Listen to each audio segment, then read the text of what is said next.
ہمارے گھروں میں یہ جو غلط چیزیں چل رہی ہیں، حد اعتدال سے آگے نکل جانا، اس کی طرف فکر کرنی چاہیے. لیکن میں نے کہیں غلط اس کو رخ نہ لے جائیں تو میں ایک آپ کو سنا دیتا ہوں ایک بات بھی. ایک بھائی نے کہا کہ یار میری بیوی کام ہی نہیں کر رہی گھر کا. جب اس کو کہا کہ کام کرو تو اس نے سنا دیے 2-4 کلپ کہ ہم پہ تو واجب ہی نہیں ہے گھر کا کام کرنا.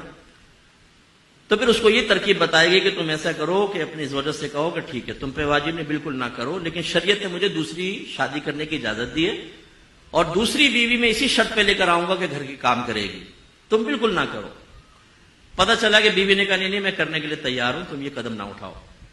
تو یہ بہنوں کو بھی چاہیے دیانتاً گھر کا کام کرے. لیکن میں جو آپ کو سمجھانا چاہ رہا ہوں، اب یہ دیکھیں، میری والدہ ابھی فوت ہوئی ہیں، والد بھی تھے، والدہ. ہم نے زوجہ کو صاف بتا دیا تھا کہ آپ پر ہمارے ماں باپ کی خدمت کرنا واجب نہیں ہے، لیکن ماں باپ سمجھ کے کریں گی تو آپ میرا دل جیتیں گی، ہماری دل جوئی ہوگی، خوشی ہوگی. نہیں کریں گی ہمیں کوئی شکوہ نہیں ہوگا آپ سے. یہ کلیئرلی ہمیں میسج دینا لازم ہے تاکہ ہمارے بچے بھی اس کو سیکھیں اور سمجھیں.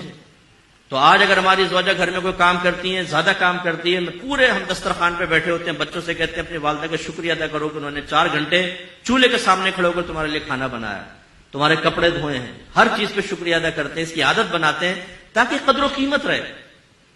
تو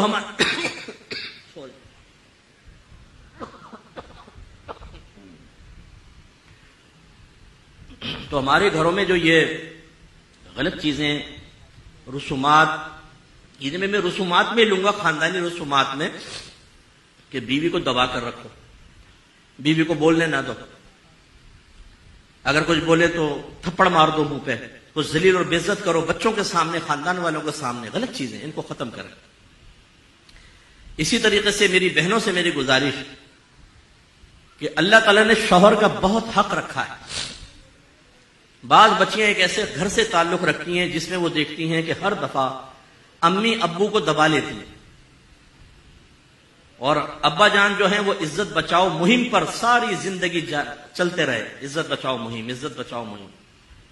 وہ بیچارے بدتمیزی کر رہے ہیں، بیویوں کہتے ہیں چھوڑو یار، خاموشی سے نکل گئے. وہ بیٹی جب یہ کرتی ہے آبزرو، تو اس کا ذہن بن جاتا ہے کہ مجھے بھی ایسا کرنا ہے. نتیجہ نکلتا ہے جب وہ دوسرے گھر میں جاتی ہے تو تربیتیں کامل نہ ہونے کی بنا پہ اس گھر کو جہنم بنا دیتی ہے بسا اوقات. یہ یاد رکھیں، ہمارے گھر کو بچیاں ایسی سن رہی ہیں، نبی کریم صلی اللہ علیہ وسلم نے شوہر کا بڑا حق بیان فرمایا. ایک بچی شادی نہیں کر رہی تھی، اس کے گھر والے اسے نبی کریم صلی اللہ علیہ وسلم کے پاس لائے. یا رسول اللہ یہ شادی نہیں کرتی. سرکار نے فرمایا تم کیوں شادی نہیں کرتی؟ اس نے سرکار کی زبان اقدس سے ہی نکلوانا چاہا، وہ جانتی ہوگی. تو اس نے کہا رسول اللہ آپ بتائیں کہ شوہر کا بیوی پر کیا حق ہے؟ تو رحمت کونین صلی اللہ علیہ وسلم نے ارشاد فرمایا کہ شوہر کا بیوی پر یہ حق ہے کہ اگر اس کا پورا جسم خون اور پیپ سے بھرا ہو اور عورت اپنی زبان سے چاٹ کر اس کے بدن کو صاف کر دے تب بھی اس کا حق ادا نہیں کر سکتی. مراد کیا ہے؟ یہ معاذ اللہ یہ نہیں کہ کوئی حقیقت ایسا، مراد کیا ہے؟ یہ قابل نفرت کام ہے.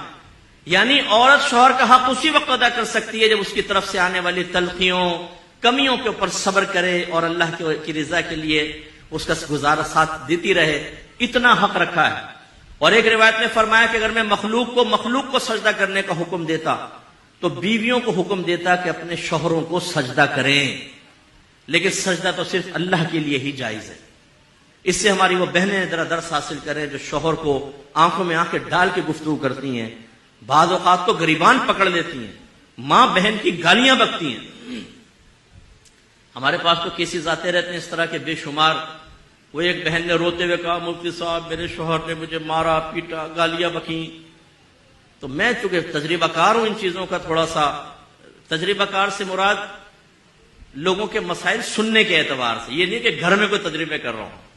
تو میں نے ان خاتون سے کہا کہ آپ پہلے تو رونا بند کریں، پھر مجھے سچ سچ بتائیے گا آپ نے کیا کیا تھا. کہنے کہ میں نے بھی گریبان پکڑ کے کھینچا تھا اور گالیاں کڈی سی.